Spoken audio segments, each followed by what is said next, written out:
Dr. Mindy here, and on this video, we're gonna talk about something I've never said on any video before. Can you have a fasting snack in your fasting window?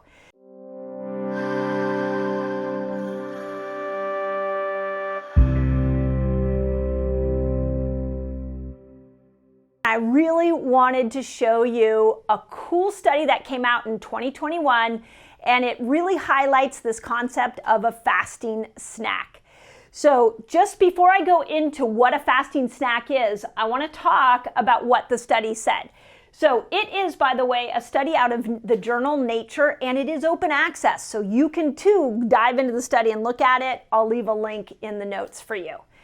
So here is what's so interesting is they really wanted to look at two different things. They wanted to look at, was there a metabolic difference between 12 hours of fasting and 14 hours? And what's interesting is when you first look at that, you think, well, it's a 2-hour difference. Does that 2 hours really make that much change in your weight loss efforts and your glucose lowering efforts? And what the study actually found out is that it does. That 2 hours actually makes a significant difference in your weight loss efforts. So then the second part of the study is they wanted to know, and this is where it got really exciting for me, is that they wanted to know what they call a fasting snack, if that would actually help people elongate their fast without impacting their blood glucose. And this is really cool because what they did find is, yeah, it did. So why don't we all be doing this fasting snack? So let me show you the highlights of the study, and I want to talk about a fasting snack, and then we'll talk about how this applies to you. So here's what the study looked at. 78 people, both men and women. You know how that warms my heart, the fact that it wasn't just men and mice, that we actually had some women in it. So that's cool. Now, what's interesting is only 60 of those people finished the study. So we did lose 18 of them, probably because it was difficult. Who knows what was going on in their life. But they did there were two groups. One did 12 hours of fasting. One did 14 hours of fasting over an 8-week period.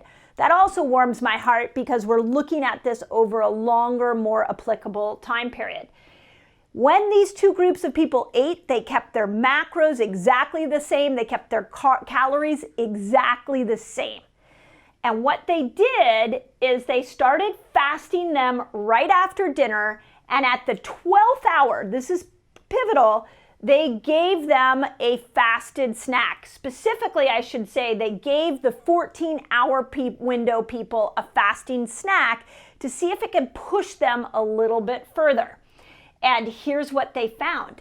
They found that 2-hour difference with the fasting snack helped them not only get into ketosis differently, not only helping them fast a little longer, but that the 14-hour people lost more weight and their fasting blood glucose continued to go down. So when we look at snack, we think, oh no, I can't have a snack in my fasting window because it's going to pull me out of a fasted state.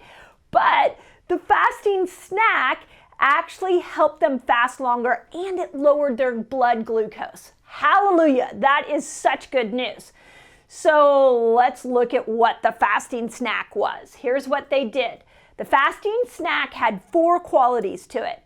It was low carb, it was low protein. They didn't say the exact, I know you guys are gonna ask me how low. They didn't say the exact low. But it was low carb, low protein, high fat, and it was under 200 calories. So that was the requirements of this fasting snack. So when we look at these requirements, now let's apply it to your life. So here's what I would say are good options for fasting snacks. 1, bone broth. Bone broth can be good. It has a mild amount of protein, like a small cup of bone broth. I looked it up, and a cup of bone broth has somewhere between 10 to 11 grams of protein. To me, when you say low protein, I'm thinking under 20 grams. So a cup of bone broth, that's not bad. Still not going to pull you out of autophagy for those of you that know what that is. Some nut butter. So taking a scoop of nut butter can really make a difference in that fasting window. What about a half of avocado? Okay, I went and I looked at an avocado. So a full avocado may have a little too high carbs, but half of that avocado is so packed with fat that it can help in this fasting snack approach. So, and I use avocados a lot in my fasting windows, and I often will break my fast with avocado, putting sauerkraut on it and other things, knowing that fat is a stabilizer of blood sugar. The other thing that I looked up was, what if we did an egg as a fasting snack? Well, eggs they have good amount of protein, they're not too high, they don't have any carbs, and they're rich in fat. Now, I want to remind you that ideally this fasting snack you would want to test with your blood sugar, because we all have different microbiomes. So just because the study showed that the fasting snack helped elongate people's fasting windows, we really still have to test it on you. I can use myself as an example. Years ago, when I was testing protein on my blood sugar, protein made my blood sugar go up. Now, protein makes my blood sugar go down.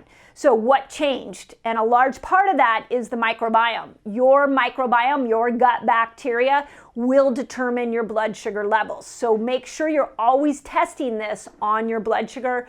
We'll leave a link to a video that I show you exactly how to test your blood sugar around these foods. And you would want, if you are testing your blood sugar, we want to make sure that it doesn't get too high. Too high to me means a change of about 10 points of your blood sugar would take you out of a fasted state. There's a video on that. So eggs can be good, avocados can be good, nut butters, bone broth. You guys know I love keto cups. Keto cups can be good. Okay, check this out. I have a free fasting guide for you all. It's free. And it's going to teach you all the basics of fasting. It's going to teach you how to kill hunger when you fast, which is really cool. And it's going to show you how to break your fast, among many other things. All you got to do is click on this link right here and enjoy. So I bring this study to you because we have all different levels of fasters that follow my channel here. Some of you are expert fasters and you're listening to this and you're like, no, I don't need a fasted snack. And that's cool. If that's you, fine. But some of you, you've only been fasting about 8 hours and you want to get to 12, you want to get to 14. You know the metabolic benefits in these longer fasts are what you're looking for, but you can't quite get yourself there. And that's where this fasting snack can come into play. So let me know if you're a fasting snacker and you've already got this, you didn't need me to tell you, or you didn't need a study to tell you, put in the notes or in the comments what you are noticing with your fasting snack and what your favorite fasting snack is. The other thing I would love to hear from you guys is how much weight have you lost using the principles of fasting? And if you're new to fasting, please go read that, because it'll blow your mind how much weight people are losing using these principles. I know you're struggling to lose weight. It may be your fasting length. So in this video, I'm going to show you the perfect fasting length to unstick weight loss. In fact, it's such an incredible tool for weight loss. I think you should start with fasting before you change your food to be able to get into that door in for losing weight.